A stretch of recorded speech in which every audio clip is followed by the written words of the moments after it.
Colorado schools can keep searching students for weapons without a warrant. The state Supreme Court handed down that decision this week. That's right. It's been an issue in focus since last year. And here to talk a little bit more about this ruling is our 9 News legal analyst, Whitney Traylor. Whitney, good morning. Thanks for being with us. Good morning. Sure thing. First of all, can you explain to us how this case ended up in the Supreme Court?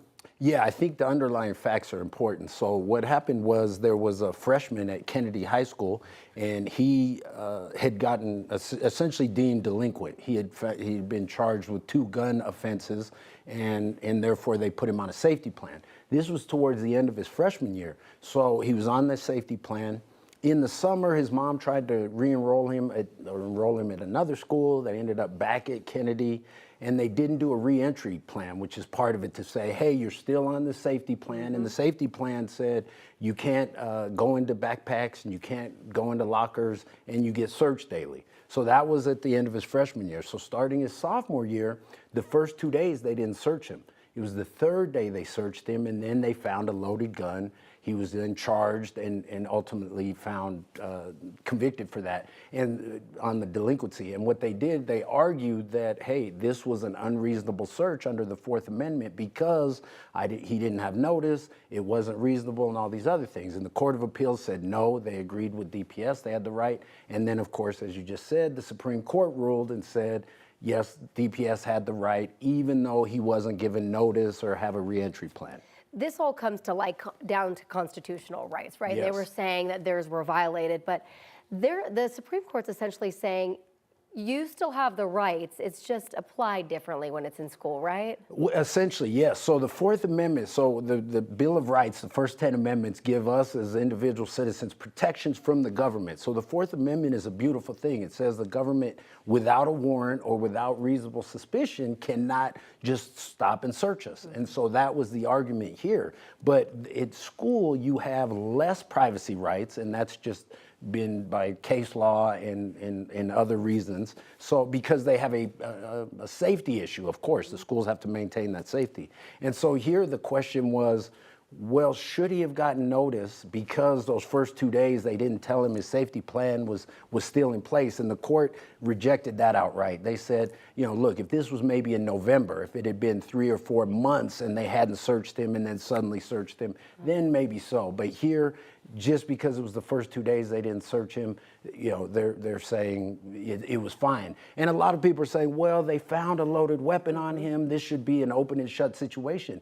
But you have to remember, this is how our common law is developed. So this case, this decision, this is a Supreme Court decision, doesn't just stay with this case. This goes forward. This is the law as we go forward. So we're shaping our law. Okay, so everything you just said, taking all that into consideration and talking about going forward, with this ruling from the Supreme Court, what does that mean for the schools moving forward? Well, I don't think it means a significant difference to your everyday student. Already the school can go in under certain circumstances and look in your locker and look in your backpack for certain reasons.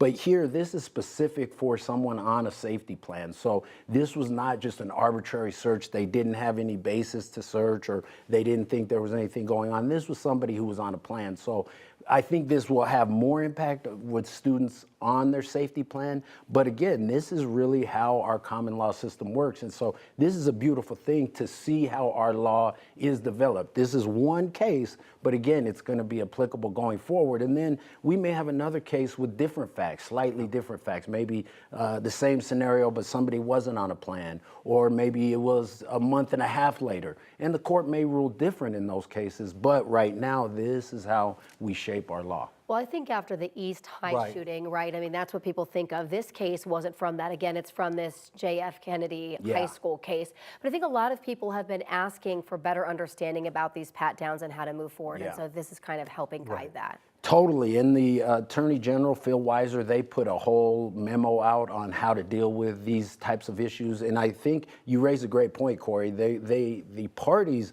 agreed on many of the facts. They agreed that in this era of mass shootings, particularly in schools, that safety is an issue, that they need to be able to do this. The real question was notice. And on the defendant side, they were arguing This makes it an unreasonable search, because remember, the Fourth Amendment, you are allowed to do reasonable search and seizure. And they're saying this wasn't reasonable. And again, I agree with the court. And they came back 7-0 and said, no, this is reasonable. So, I mean, it's a very important issue, because we are having these mass shootings. It doesn't seem to be stopping. Schools are not necessarily safe like they used to be. So any focus on safety, I can see the courts really leaning towards the schools saying, hey, we need to be able to implement rules and policies that are to keep the other students and the staff Exactly. safe. All right. Well, Whitney, we appreciate you breaking that down for us. Thank you so much. Let's get checked.